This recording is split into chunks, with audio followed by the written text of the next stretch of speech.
Hey folks, welcome back to another video. Today we're looking at question 109. Convert sorted list to binary search tree. The way we'll be approaching this problem is by using recursion. So if you look at this example right here, you know that the base case would be to find the head of that particular binary tree. And how do we do that? The way we are doing that, since it is a sorted list, is to take the node in the middle and make that the head of the node. So for every single new node, what you need to do is you need to take a particular list, and the one in the middle will become the head node. So you can use this methodology to keep creating new nodes and the children recursively. So let's jump right in. The first thing you need to do is check the base case. So if head is equal to null, you just want to return null. If not, we'll return something that we're returning from the helper, and we need to pass in two things. We need to pass in head and we need to pass in null, and you'll understand in a second why. The return value of the new method would be a tree node, since that's something that we need to return. So the helper method will take in two parameters. It will be a list node, and that would be the head, and list node, that would be the tail. So once we are here, we need to understand so at what point, that means we need to get the middle node between the head and the tail. So how do we do that? We get list node is equal to slow, and you assign that to head, and then list node is equal to fast, and you assign that head as well.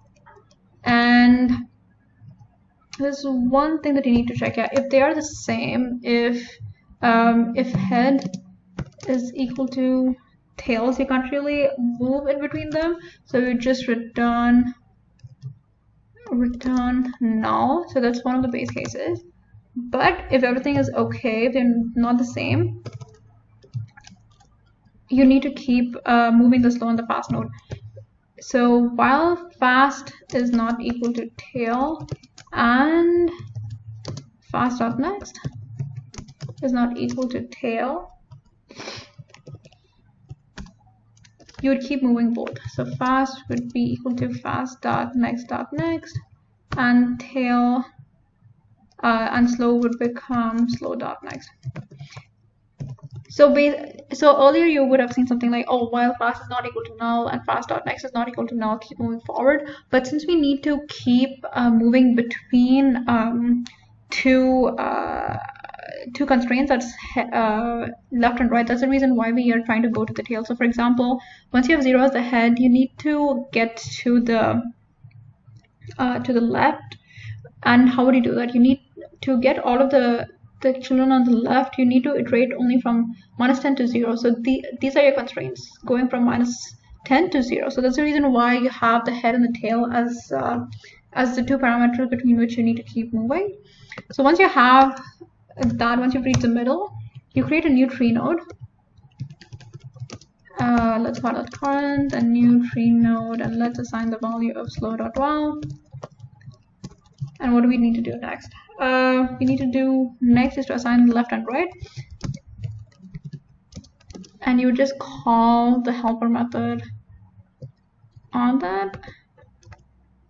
So for left, it has to move between head and slow, right? And for right, it has to move between slow.next and tail. Awesome. And once that's done, you just need to return the current node. Awesome. So let's compile this and see if it's okay. The first test case looks okay.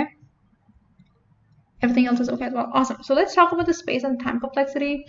The space complexity of the time complexity of the entire solution is n log n, That's because we are iterating through every single node, but within every single node, we need to go through the half of the linked list that's passed to us to get the children node. So that's the reason why it becomes n multiplied by n log n. That's the time complexity.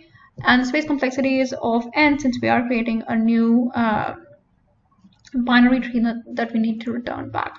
Awesome. So that's the solution. If you have any questions, please let me know in the comments below. Don't forget to like, share, and subscribe. I would really, really appreciate that. I'll see you all in the next video. Peace.